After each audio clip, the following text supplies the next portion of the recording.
A man is faced with a dilemma. He is a part of a team that is involved now in the project at work, and that a particular project requires that he be present during the nighttime. And so the project is scheduled to be taken on about 10:30, 11 o'clock at night. And so the man has a decision to make. You see, he has a young daughter that he's raising. And so he has to decide between whether or not he will be there to ensure the safety of his daughter, or will he be at work trying to complete this project that has been scheduled. Well, of course, because of the fact that the man values his relationship with his daughter, he chooses to forego being present at the project to ensure the safety of his daughter. Now, you may be thinking in your mind that that's a very wonderful example, right? The man in the picture is a good man. He's a nice man. And you might come up with other synonyms that you could use to describe this particular person. But now, really, is he a nice man or is he a good man? Well, the reason why I ask is because there is a very powerful difference between the two. So I'll give you an example. When you think about the term a nice man, what do you think about? Someone who is maybe very pleasant, maybe agreeable. He wants to avoid conflict. He wants to avoid anything that will cause difficulty. He's a person that really avoids conflict. Okay? And that's a apt description of what you would describe as a nice man. But now, when you think of someone saying a good man, what do you think about? There have been numerous examples of what we would term good men in history, right?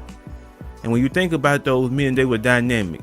They were individuals who imparted knowledge to those around them.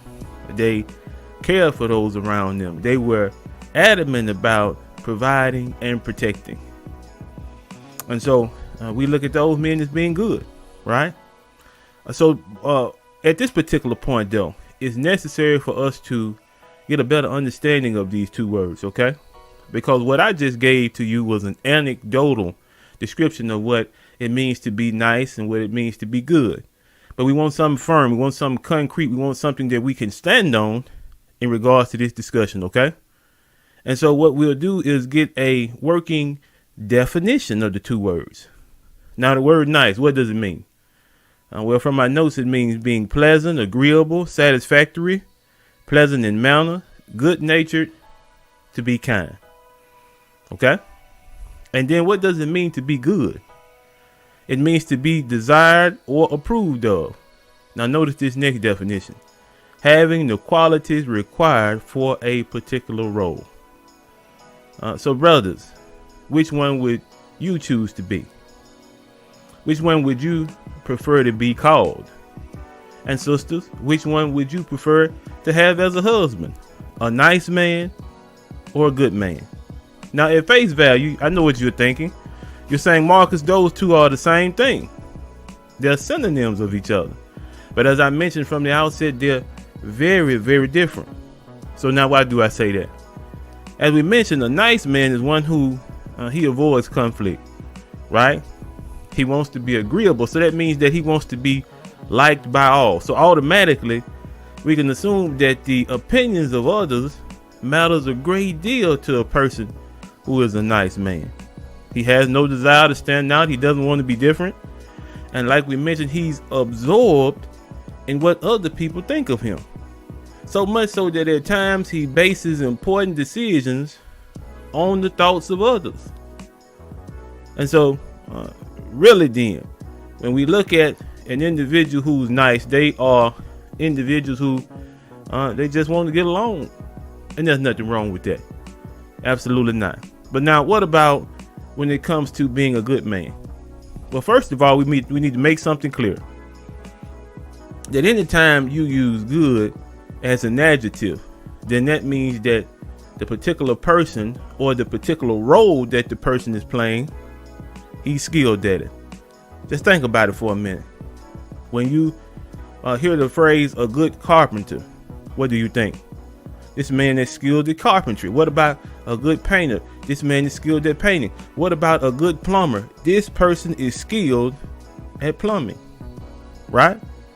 So there's skill involved. There's time that has been devoted to this particular role so that a person can become effective in that role. And so it's the same thing with being a good man. Anytime that you hear that term, what comes to mind is that this is a person who is concerned about being the best man that he possibly can. He's trying to become skilled at manhood. He's trying to become skilled at being a protector and a provider, right? And this means that he has to have mental, physical, and moral discipline. This is one of the things he learns as a man. And that discipline helps him to maintain his manhood as he goes forward into the future. So he's an individual who's not afraid of conflict. And it doesn't mean that he goes into situations intent on creating conflict. But when conflict manifests itself, when there's a difficulty that comes forth, when there are problems, then because of the fact that he is a good man, then he meets those problems with solutions. He doesn't run from conflict. He's aware that in life, conflict is inevitable. It's going to happen. But because conflict is inevitable, it doesn't mean that he should change the way that he does things. Through time and effort and patience, he has learned that the way to face a conflict is to bring forth solutions, right? So when you think about that, and let's think about that deeply for a second. He's not afraid to be different. He's not afraid to stand out. He is solutions oriented. What am I describing? I'm describing leadership. Leadership. And most good men, they're very involved in leadership positions, whether it be in their family, whether it be on their job, whether it be in the community, wherever they can be found. They are taking on a leadership role. Why?